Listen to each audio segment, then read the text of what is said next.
दोस्तों, आज का जो वीडियो है वो सबसे अलग है।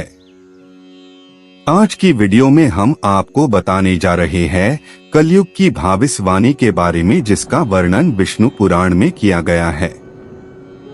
आपसे आग्रह है कि इसे अंत तक अवश्य देखें, क्योंकि इसमें विष्णु पुराण का वर्णन है।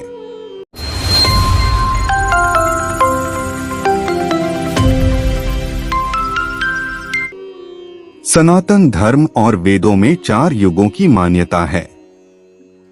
माना जाता है कि सतयुग में स्वयं देवता, किन्नर और गंधर्व पृथ्वी पर निवास करते थे।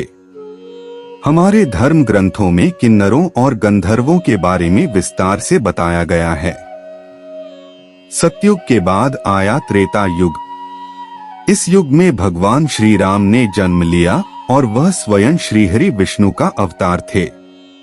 फिर द्वापर युग की शुरुआत हुई और इस युग में भगवान विष्णु ने श्री कृष्ण के रूप में जन्म लिया। द्वापर युग में श्री कृष्ण ने जिस तरह की लीलाएं रची, उनके बारे में प्रबुद्ध लोगों का कहना है कि भगवान इन लीलाओं के जरिए मानव मात्र को कलयुग में जीवन यापन का पाठ पढ़ा रहे थे। कलयुग का कालखंड सबसे छोटा माना गया है और माना जाता है कि कलयुग में भगवान विष्णु का 10वां अवतार होगा, जिसका नाम होगा कल्कि। वर्तमान समय में कलयुग ही चल रहा है। विष्णु पुराण में कलयुग का वर्णन करते हुए कहा गया है कि कलयुग में पाप इतना अधिक होगा कि सृष्टि का संतुलन बिगड़ जाएगा। कन्याएं 12 साल में ही गर्भवती होने लगेंगी। मनुष्य की आयु औसतन 20 वर्ष हो जाएगी। लोग जीवन भर की कमाई एक घर बनाने में लगा देंगे। इन सब के बावजूद जब पराशर ऋषि से सभी देवताओं ने पूछा कि सभी युगों में कौन सबसे बढ़िया है, तो ऋषि ने वेदव्यास जी के कथनों का जिक्र करते हुए समझाया कि सबसे उत्तम कलयुग है। आइए जाने व्यास जी ने विष्णु पुराण में क्यों कहा है कलयुग को धन्य और सबसे उत्तम। श्री वेदव्यास जी ने वेदों का वाचन किया और भगवान गणपति ने उनके अनुग्रह पर उन वचनों को लिखित रूप में प्रस्तुत किया। श्री वेदव्यास जी को ही वेदों का रचनाकार माना जाता है।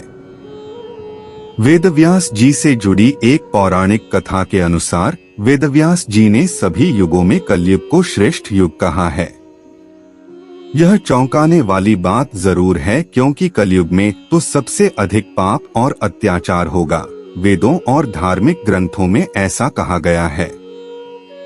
अगर ऐसा हो तो कलयुग सबसे श्रेष्ठ कैसे हुआ? विष्णु पुराण में वर्णित एक घटना के अनुसार मुनिजनों और ऋषियों के साथ चर्चा करते हुए वेदव्यास जी कहते हैं, हे मुनिजन, सभी युगों में कलयुग ही सबसे श्रेष्ठ युग है, क्योंकि 10 वर्ष में जितना व्रत और तप करके कोई मनुष्य सतयुग में पुण्य प्राप्त करता है, त्रेता युग में वही पुण्य 1 साल के तप द्वारा प्राप्त किया जा सकता है। ठीक इसी प्रकार उतना ही पुण्य द्वापर युग में 1 महीने के तप से प्राप्त किया जा सकता है, तो कलयुग में इतना ही बड़ा पुण्य मात्र 1 दिन के तप से प्राप्त किया जा सकता है। इस तरह व्रत और तप के फल की प्राप्ति के लिए कलयुग ही सबसे श्रेष्ठ समय है।